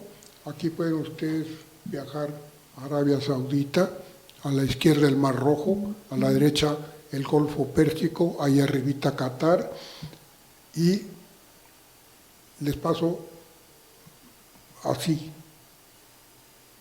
para que disfruten lo que es un medio ambiente distinto. En la literatura de esto se dejaban pasos para camellos, en la península dejan pasos para jaguares y otras lagartijas que pasan. Aquí pasos para... hicieron lo mismo que estaban haciendo en Yucatán. Bueno, aquí está la descripción de esto. Este es un plano de la Meca. Estas son las miles de gentes que son transportadas en ese tren de alta velocidad que van en una peregrinación a la Meca. Imaginen cómo tienen que ser los ferrocarriles, y aquí está, es un tren de alta velocidad.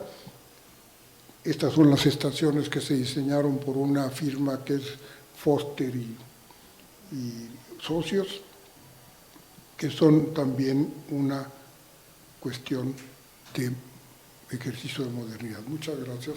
Disculpen la extensión y el robo del tiempo. Gracias, doctor. Me da miedo tocar la computadora, pero bueno, espero que no haya. A mí también, que ya me voy. Gracias. ¿Quieres te ayudo con eso? Ok. Muy bien. Bueno, pues vamos con la última presentación de esta mesa número 12.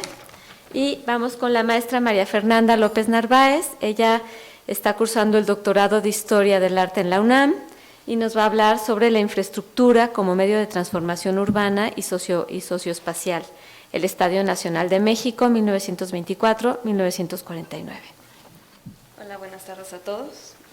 Bueno, primero quisiera agradecer al comité organizador y pues a todas las personas que pues, se dieron el tiempo de acompañarnos en estas mesas. Como se darán cuenta, pues vamos a salir un poco del tema de los ferrocarriles y nos vamos a un estadio que ya no existe, pero que a mi parecer es muy interesante. Entonces, pues sin más, hoy comienzo. El pasado 5 de mayo se conmemoraron 100 años de la inauguración del primer estadio del país, el Estadio Nacional de México. Este fue promovido por el entonces secretario de Educación Pública, José Vasconcelos, como un símbolo de la modernización y un medio para la educación física, moral y espiritual para la nueva nación. Debido a múltiples factores, fue clausurado y derribado en 1949.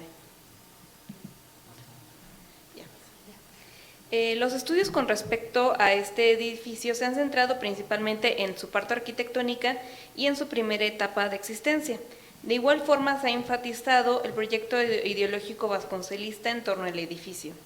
Ante ello, se propone una lectura donde se deje de ver al estadio únicamente como el emblema de poder de los líderes del nuevo régimen posrevolucionario, a una donde se permita la comprensión del edificio como un artefacto arquitectónico, capaz de otorgar forma y sentido a la trama urbana en que se encontraba inserto, pero también de ser un espacio donde se plasmaron una serie de intereses sociales y políticos, reflejo de las promesas y expectativas, tanto de los gobernantes como de la población que las demandaba.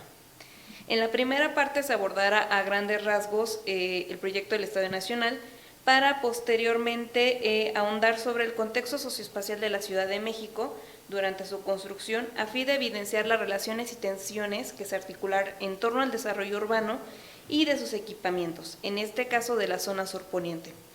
Por último, se examinarán cómo en este espacio específico existieron diversas tensiones sociales, políticas y urbanas que llevaron a la pérdida de vigencia del edificio y a la transformación del emplazamiento. El Estadio Nacional fue construido sobre los restos de la expansión de La Piedad, que cerró sus puertas en 1878. Según mencionó Vasconcelos, y cito, por La Piedad estaba un viejo panteón abandonado. Por el horror de las tumbas y el poco precio del terreno de la región, un vasto lote había escapado de la codicia de los explotadores de los bienes nacionales. Cuando Pansi intentó sacar a remate ese terreno, había yo logrado que Obregón lo impidiera y que lo cediese Educación. Fin de la cita. El solar en cuestión fue subdividido en 2 lotes. Uno, la ocupada por el estadio, y la otra se destinó para el Centro Escolar Benito Juárez, que abrió sus puertas en 1925 y que sigue existiendo en la actualidad. El recinto fue diseñado por el ingeniero Federico Méndez Rivas, quien en ese momento era jefe del Departamento de Proyectos de la SEP, y por José Villagrán García, quien en ese momento era un pasante en la misma instancia. El edificio constaba de una herradura con 2 alas paralelas unidas para formar un hemiciclo a forma de emular los teatros de la antigua Grecia. Adosada a esa estructura se encontraba una entrada, que era la entrada principal, misma que se alineaba con la calle de Orizaba. La fachada consistía en 3 planos alternados en una combinación de lleno contra vacío con forma de pirámide truncada. Los espacios generados permitieron la colocación de escaleras de acceso. Según indica Diana Briolo en su estudio, el estadio alcanzó una superficie de 17.040 metros cuadrados de construcción y su capacidad aproximada era de 60.000 espectadores. Al momento de su construcción, el Distrito Federal se encontraba en un proceso de aumento demográfico, mismo que se tradujo en especulación y fraccionamiento de distintos terrenos, los cuales obedecieron a intereses privados por encima de una planificación urbana. El estadio se ubicó en los terrenos de la colonia Roma Sur, misma que fue planteada como una extensión de la colonia Roma Norte, dirigida a una clase media alta. Sin embargo, este nuevo fraccionamiento estaba dirigido a una clase media, misma que en ese momento era considerada como un nivelador social, aunque quedaba casi excluida del discurso de colectividad mexicana. Esta colonia solo contó con el trazado de las calles y la venta de lotes fue sin urbanización. En torno a estas 2 colonias se encuentran algunos otros fraccionamientos que son de especial interés para el estudio. Son los casos de la colonia Condesa e Hipódromo Condesa, mismas que se caracterizaron por un marcado carácter residencial enfocado en la clase alta y que, junto a la Roma, fueron habitadas por la nueva élite en el poder, entre los que se pueden incluir a los propios Álvaro Obregón y Plutarco Elías Calles. Del otro lado de la Calzada de la Piedad, actual Avenida Cuauhtémoc, se encontraban las colonias Hidalgo, actual Colonia de los Doctores, Buenos Aires y Obrera, mismas que comenzaron como asentamientos irregulares. No obstante, durante este periodo se inició una nueva etapa constructiva de la ciudad que tuvo como base la alianza gestada con el sector obrero al considerársele como un sector fundamental para el progreso de la nación, lo que permitió una gradual autorización de las colonias y una lenta introducción de servicios. Por lo tanto, es posible observar cómo la forma en que se dividió el espacio en esta parte de la ciudad tuvo como base una politización realizado por el régimen posrevolucionario. En consideración con la propuesta del EFEP, que menciona que el poder político es el responsable de la fragmentación de la realidad, es decir, de la dispersión, segregación, separación y localización que se aplica en el espacio y de las relaciones sociales que se llevan a cabo, se puede interpretar que el nuevo gobierno tuvo la necesidad de materializar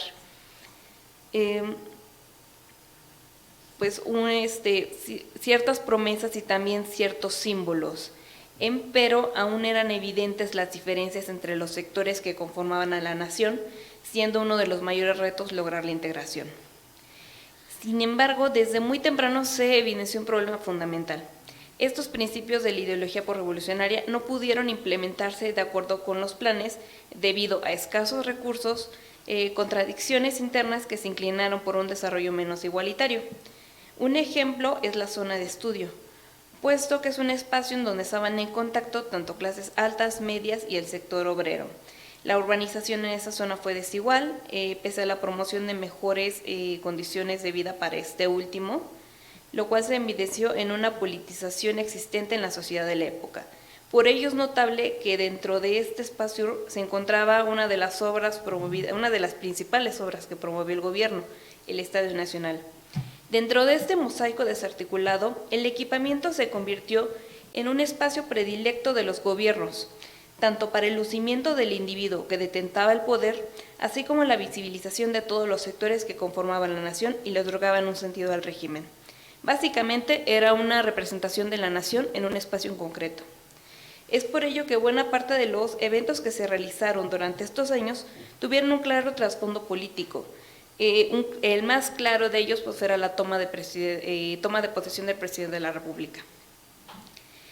Otro sentido de los actos que ahí se llevaron a cabo pues era hacer activamente partícipes a militares, obreros y campesinos. Estos tenían como fin fomentar el desarrollo del cuerpo, la mente e impulsar virtudes cívicas que ayudaran a encauzar y modelar las acciones de esta nación en vías de formación. Por ejemplo, se realizaban tablas gimnásticas, marchas en contra del alcoholismo, por ejemplo, son bastante curiosas, distintos desfiles militares, etc.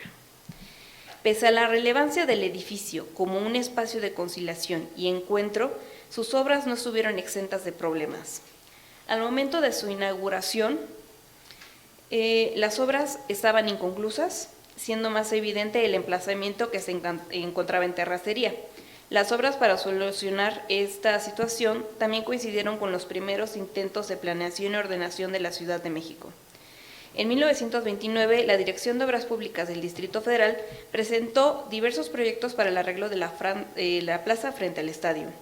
Si bien cada uno tuvo sus particularidades, todos contemplaban la construcción de áreas verdes, la colocación de una fuente donada por la Universidad Nacional y también pavimentación y creación de accesos a fin de mejorar la movilidad, que en ese momento también se encontraba en transformación.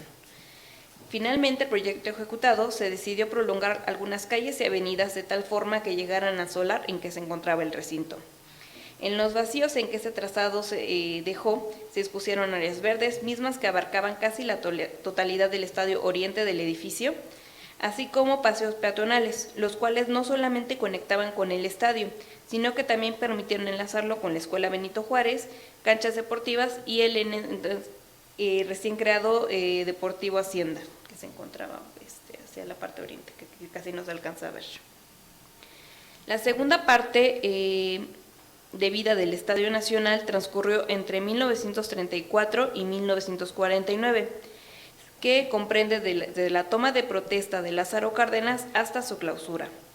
También fue un momento donde la capital comenzó un nuevo periodo de desarrollo arquitectónico, mismo que fue posible gracias a una serie de reformas políticas y económicas. Ejemplos de ello son la Ley Orgánica del Departamento del Distrito Federal de 1941, en conjunto con reformas a la Ley de Planificación, a partir de las cuales se empezó a primar el desarrollo de zonas industriales, que llevó a que se detonara la urbanización de la zona norte y oriente de la capital. También se puede establecer como un factor el decreto de congelamiento de las rentas de 1942, que, si bien buscó proteger los intereses económicos de la población, tuvo consecuencia una densificación de la zona centro y de los cuarteles circundantes. Entre estos se puede ubicar a la ahora Colonia Doctores y Buenos Aires, que según Sánchez Mejorada, albergaron en un momento dado hasta 30,000 habitantes por kilómetro cuadrado. Además de un problema poblacional, también esa situación derivó en un deterioro urbano y arquitectónico. Una consecuencia inmediata del desarrollo de las denominadas ciudades perdidas fueron movimientos poblacionales. Los sectores más acomodados, que se encontraban en colonias que antes eran periferia, pues se encontraron en una situación que ahora esas colonias eran céntricas. Por lo tanto, buscaron alejarse de esas zonas y asentarse en el sur y el poniente, de manera que ocurrió un relevo en los habitantes de las colonias Roma y Condesa, que comenzaron a ser habitados por sectores medios y a introducirse el uso comercial y de servicios. Los fraccionadores, en conjunto con las autoridades gubernamentales, promovieron un nuevo tipo de desarrollo urbano y arquitectónico que tuvo como objeto lograr la modernización de la ciudad por medio de la construcción de grandes proyectos que resolvieran las problemáticas de sus habitantes, mismas que se enfocaron en los sectores altos y medios. Algunos ejemplos para las clases altas pues fueron la colonia Narvarte, el Polanco y Pedregal. Su presencia en zonas más alejadas del centro obligó a la creación de nuevos equipamientos para satisfacer sus necesidades y que estuvieran a la altura de esta nueva modernización. En este contexto se puede insertar el proyecto de la Ciudad de los Deportes, planteado por el empresario Neguib Simón en 1944 en los terrenos de la ladrillera Nochebuena. Si bien se consideró la construcción de varias instalaciones deportivas, áreas comerciales y residenciales, solo se construyeron 2 edificios, la monumental Plaza de Toros y el Estadio Olímpico, que nunca fue olímpico, obras del ingeniero Modesto Roland. Aunque no fue una obra totalmente gubernamental, no se puede perder de vista que con esos nuevos equipamientos, algunos de los eventos deportivos que albergaba el Estadio Nacional pasaron a estas nuevas instalaciones, que tenían un espacio más moderno y más cercanas a las colonias donde estaba pues, la población con mayor poder adquisitivo y poder político. Además de que el estadio para ese momento ya presentaba un deterioro estructural que derivó en diversas obras para intentar pues, reparar los daños. Con respecto a los sectores medios que se habían convertido en la base del gobierno a forma de burócratas, se comenzaron a promover algunos fraccionamientos en distintos puntos de la ciudad y a densificarse los existentes, como fue el caso de la Roma Sur. Debido a este proceso, pues se transformó también la traza urbana de la zona. No se observan ni calles anchas, plazas o parques, a excepción del terreno ocupado por el Estadio Nacional. En cambio, las manzanas de una traza más irregular y fraccionada estuvieron destinadas para uso habitacional y comercial, pues esto es un reflejo de las nuevas necesidades urbanas. Ante estas circunstancias, y pese a que el estadio continuó utilizándose para algunos actos, mucho de su sentido como espacio de integración de los sectores sociales asentados a su alrededor se perdió frente a los cambios en la política urbana de la década de 1940. Aunado a ello, las ideas impresas en este edificio con relación al programa posrevolucionario habían perdido su vigencia, siendo más evidente esta circunstancia en el festejo de su 25 aniversario en 1949. Las actividades guardaron una gran similitud con sus actos inaugurales, coros monumentales, danzas regionales, declamaciones de poesía y exhibiciones deportivas. Sin embargo, en pleno alemanismo, algunos autores como Stephen Niblo han apuntado que esto había resultado anticuado y no concordaban con la nueva realidad del país. En ese mismo año, la SEP divulgó un folleto en el que se afirmaba que, y cito, «Es así como el Estadio Nacional, en el régimen revolucionario del presidente alemán, sigue superando la misión para la que fue creado, concreta aspiraciones populares y simboliza en su estructura misma el cúmulo de virtudes que lo han construido». Fin de la cita.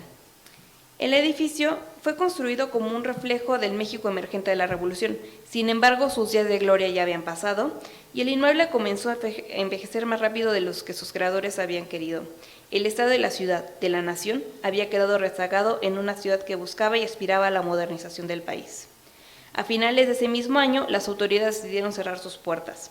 Los argumentos que dieron en ese momento aludían a que el estadio presentaba algunos desperfectos y averías que lo convertían en una amenaza para la seguridad pública.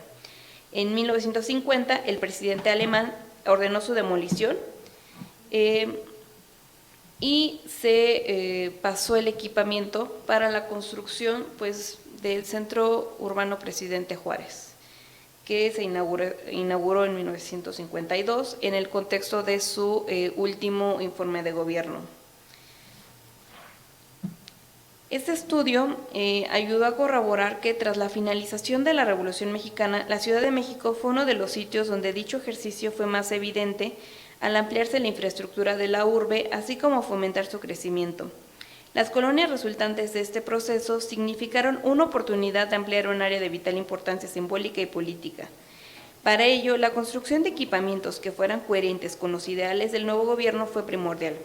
En este ámbito, el Estadio Nacional buscó hacer un punto de concentración e inclusión de todos los sectores de la población, partícipes y aliados de la lucha armada dentro del nuevo marco político e institucional. Ello tuvo como finalidad que el pueblo mexicano representado en esta área se convirtiera en una ciudadanía productiva y que contribuyera al desarrollo y bienestar del país frente a las diferencias socioespaciales que se gestaban en la zona. No obstante, el poco tiempo que tuvo de vida el Estadio Nacional contribuyó a que no se dejara ninguna huella urbana, especialmente si se considera que las obras del multifamiliar Juárez, que ocupó este emplazamiento, llevaron a una transformación de la zona. El único testimonio que queda de su existencia es una escultura para conmemorar los primeros Juegos Centroamericanos celebrados en 1926 en sus instalaciones, que queda localizada frente a lo que alguna vez fue la fachada del primer estadio del país. Muchas gracias.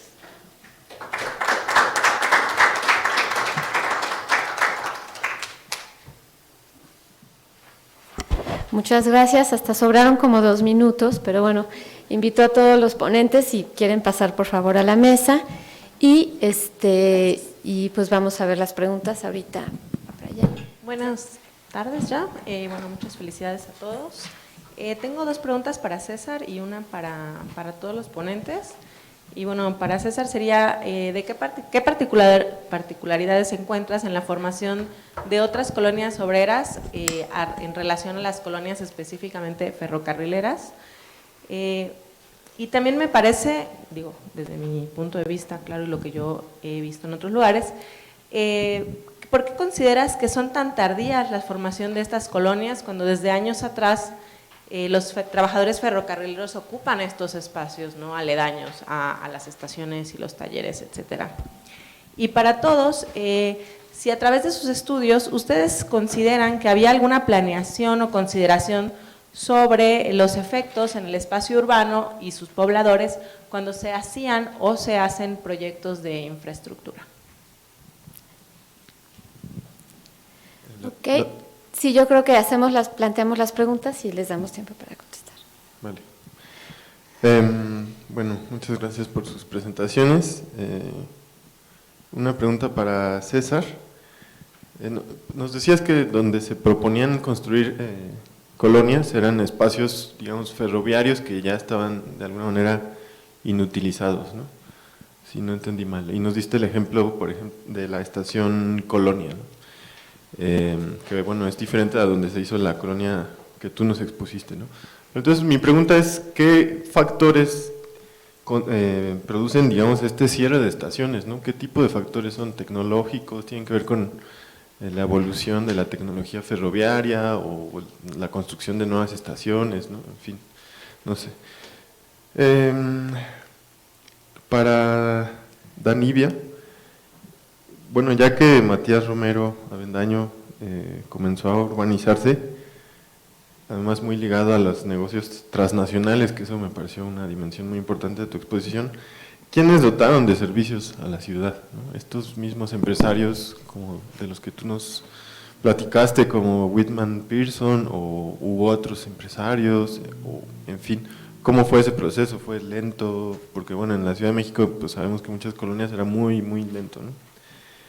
Y para Francisco, no me quedó tan claro cuál es el criterio para volver comparables los distintos casos que tú nos presentaste, ¿no? Si solo, que no me quedó muy claro cuál fue el criterio que tomaste o los elementos para hacer comparables estos 3 casos que tú de los que nos hablaste con el Tren Maya, ¿no? Si es la escala, la extensión, no sé, la complejidad tecnológica, creo que no, al menos a mí no me quedó claro. Muchas gracias. Ok, ¿alguna otra pregunta?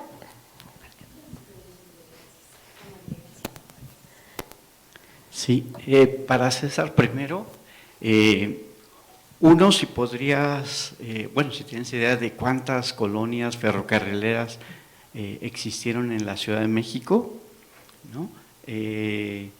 Y un poco con este planteamiento que se hace de la dificultad para consolidarse de estas colonias, pensando en que después de su etapa, digamos, radical del sindicalismo ferrocarrilero, ¿no?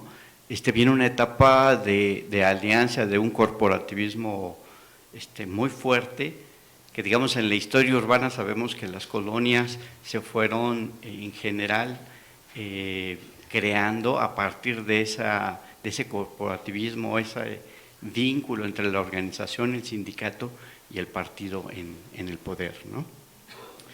Y para el doctor Certuche, si nos pudiera comentar algunos de los impactos en estas ciudades que se alcanzan a ver a partir del trazo y del funcionamiento del Tren Maya, por favor. Ok, creo que no hay más preguntas. Bueno, creo que podemos empezar a contestar en el mismo orden que presentaron, para más o menos ir, entonces, ahí cada quien tiene su tiempo para responder. Muchas gracias. Muchas gracias por las preguntas. Me parecen muy interesantes, sobre todo para seguir indagando en la conformación de estos núcleos poblacionales en la Ciudad de México.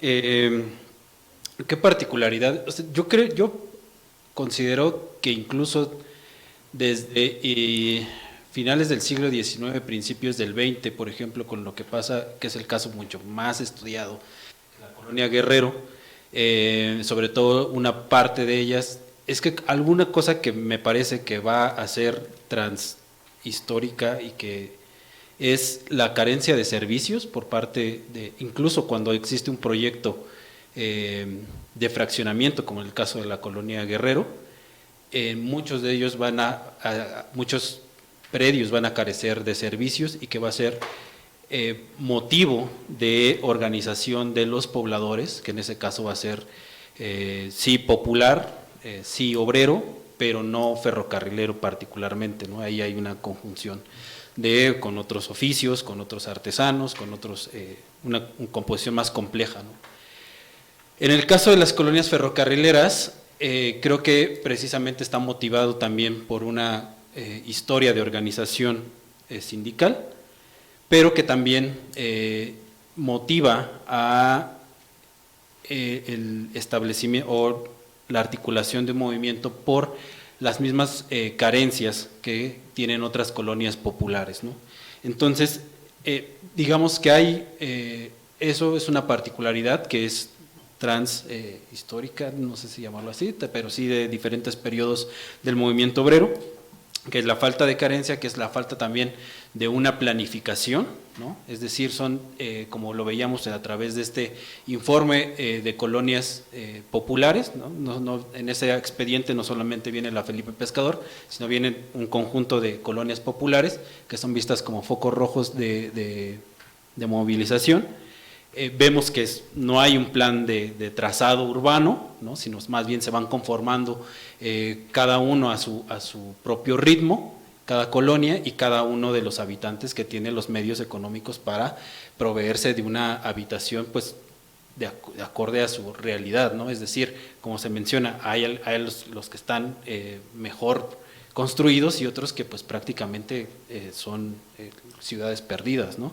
Entonces eso es como una cuestión que es común no solamente a las colonias ferrocarrileras, sino a las colonias populares, ¿no? Y que se van a comenzar a articular sobre todo en finales de la década de los 40, principios de los 50, por otra serie de elementos como la carestía, el precio de los víveres y demás, pero que van a conformar alianzas, ¿no? Incluso la 7 de noviembre, la colonia 7 de noviembre, para su reconocimiento va a articular el apoyo de 22 colonias de la Gustavo Amadero, ¿no? Entonces, creo que sí hay, sobre todo, la carencia, la precariedad con la que están pensadas estas colonias, son lo que articulan las particularidades. Me parece que es un tanto tardío, también aquí enlazo una pregunta que hizo Diego, a qué obedece la fundación de estas colonias. No es meramente un asunto tecnológico, ¿no? Es decir, la conformación del sistema ferroviario en la ciudad me parece que es un tanto caótico porque tiene sobre todo mucho que ver con la orografía, pero también con una cuestión muy básica que es la disponibilidad de espacio, ¿no? son los límites de las ciudades los que tienen una mayor extensión para poder colocar patios, talleres y demás. La mayoría de las estaciones que están aquí en la Ciudad de México contaban con talleres y contaban con patios extensos, entonces, pero sobre todo viene con una cuestión de reorganizar esa ciudad que estaba comenzando a crecer cada vez más a un ritmo mucho más acelerado, ¿no? Y no siempre tan planificada como se pretendía desde las autoridades. Entonces, precisamente también hay una cuestión de que es un momento también de saber qué va a pasar con el sistema ferroviario, ¿no? El sistema ferroviario revolucionario es un sistema que está muy dañado, no solamente en la ciudad, sino a nivel nacional. Entonces, comienzan a bajar también los ingresos, comienzan a representar más pérdidas que ingresos, y sobre todo las de pasajeros, que siempre fueron en realidad una pérdida y siempre necesitaron un mayor subsidio, ¿no? Entonces, es netamente una cuestión, me parece que también muy pragmática, de decir, estas estaciones mejor reconcentremos ese pequeño servicio, reconcentrémoslo en Buenavista, ¿no? Entonces creo que es parte de eso. Ok, pasamos con la siguiente oradora porque nos quedan apenas 6 minutitos. Ok, perfecto. Bueno, pues voy a entrelazar las dos preguntas. Pues de alguna otra manera sí hubo una planeación para la fundación de Matías Romero. O sea, el hecho de que hayan colocado primero, bueno, pues el patio de talleres, o sea, todo el conjunto, ¿no?, ferrocarrilero, y está afortunadamente en el centro de investigación ferroviaria, se encuentra todo un legajo donde habla, ahorita cuando yo hice mi exposición les hablaba exactamente dónde estaban ubicados y cómo estaban ubicados los trabajadores, en qué parte del territorio, pues ya habla de una intención de una planeación como tal. Hasta ahorita no he encontrado un mapa que diga exactamente, pero hay alguna descripción, más bien están estas descripciones donde dicen qué parte del territorio se van a ubicar, ¿no? Y como lo comentaba en mi exposición, se ubican o se establecen en el territorio a partir de una cierta jerarquización o a partir de la función que tenían dentro de pues de las obras del ferrocarril, ¿no? Y de las obras del ferrocarril y de la operación del ferrocarril. Entonces sí hay una planeación, hay un intento de planeación, también hay que comentarlo que como ya no profundice más, pero bueno, quienes hacen este esquema urbano, digamos, o esta propuesta urbana, pues realmente son los ingleses, ¿no?, los que hacen esta distribución, y evidentemente eso se ve también en las dimensiones de sus manzanas, en el ancho de sus calles, que no tienen nada que ver con la ciudad virreinal, ¿no?, de la capital del estado de Oaxaca, ¿no?, una ciudad que se funda en el siglo XVI y que no hay una vocación o un intento de copiar esa morfología urbana y de plantarla en Matías Romero. Entonces son un patrón urbanístico pues importado, ¿no?, pues traído pues por los concesionarios ingleses. Y la dotación de servicios pues se va haciendo ya en un primer momento por la compañía ferrocarrilera y más adelante ya por ferrocarriles nacionales, ¿no? Entonces, porque como lo comentaba, pues por los tiempos de fundación de la ciudad de Matías Romero, pues viene ya el movimiento revolucionario y entonces van a ser otros los actores los que se van a encargar ya de la dotación y el suministro de los servicios urbanos en la ciudad de Matías. Muchas gracias. Va el doctor. Sí. Perdona, para allá. perdona. Sí. Gracias. En relación con la pregunta que hacías de cuáles son los, digamos, aspectos de cómo manzanas se parecen a manzanas, ¿correcto? Mira, en todos el común denominador de los 3 ejemplos internacionales más el otro mundo que es la península de Yucatán, o sea, son 4, todos son proyectos de Estado, todos tienen el problema de una ruta de un tamaño u otro. Por ejemplo, el árabe tiene del orden de la tercera parte de lo que tiene el megaproyecto Maya. Sin embargo, el megaproyecto Maya está planteado que el tren circula o se mueve a velocidades de 160 kilómetros por hora máximas. En cambio, el ferrocarril de Arabia Saudita se mueve a 300 kilómetros por hora, el doble, y tiene la tercera parte de esto. La cantidad de personas que mueven estas enormes rutas, en el caso mexicano todavía no lo podemos valorar porque apenas está caminando, pero los estimados que hay para, por ejemplo, Arabia Saudita, con esa cantidad de gentes que peregrinan a la Meca y tal, andaban entre 5 millones de personas al mes, lo cual te da del orden de 150,000 personas al día, y te da una cifra como del orden de entre 50 y 60 millones de personas al año que van de la Meca a Medina o a la otra ciudad, Jeddah, que no puedo hablar de ella, pero es una ciudad patrimonio de la humanidad extraordinariamente importante porque es un puerto y tiene una historia también larguísima. Hablando entonces de la historia de las ciudades, pensar en qué significa la Meca o qué significa la ciudad Medina y pensar en qué significa la ciudad Cancún ayuda mucho para decir, bueno, ¿de qué se trata esta ciudad? O dentro del propio contexto mexicano, ver Cancún es una de las ciudades más recientes de la península de Yucatán. Esto digamos, el plano, el proyecto de Cancún es de los años 60, ya tiene 70 años si quieres, como proyecto. Y es una intervención extraordinariamente importante en relación con el medio ambiente, es decir, el diseño de Cancún, ¿no? Tengo fotos satelitales de Cancún recientes, relativamente de 2017, y tengo otras tal.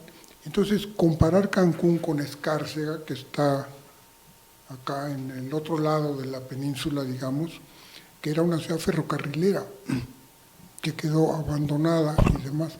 Entonces, es decir, ¿qué hay? ¿De qué estamos hablando cuando hablamos de una ciudad como Escárcega o una ciudad como Nápoles? Entonces, en mi manera de hacer historia, ayuda mucho si encuentro estos puntos de contacto. Entonces, los elementos, por ejemplo, de distancias asociados a otro componente importantísimo en Yucatán, que es el medio ambiente, que generó una polémica pero espectacular, pero a la vez generó una enorme cantidad de fuentes de información que yo he estado estudiando. Bueno, pensar en el medio ambiente y la ruta, el caso del medio ambiente en la ruta de Yucatán, tenemos un montón de ecosistemas y un montón de problemas de biodiversidad. Pensar en el medio ambiente en el desierto de Arabia Saudita, en esos 500 kilómetros, no se puede dejar de pensar en que el desierto, no vimos ni un árbol evidentemente, pero tiene una vida, es un medio ambiente extraordinario. El mismo tema del medio ambiente en Estonia generó una polémica espectacular cuando hicieron estas obras de eso. Entonces, hay elementos que son los mismos que se adecúan a la historia propia de cada región. Esto tendría como una respuesta a tu pregunta, que espero que más o menos entiendas cómo es.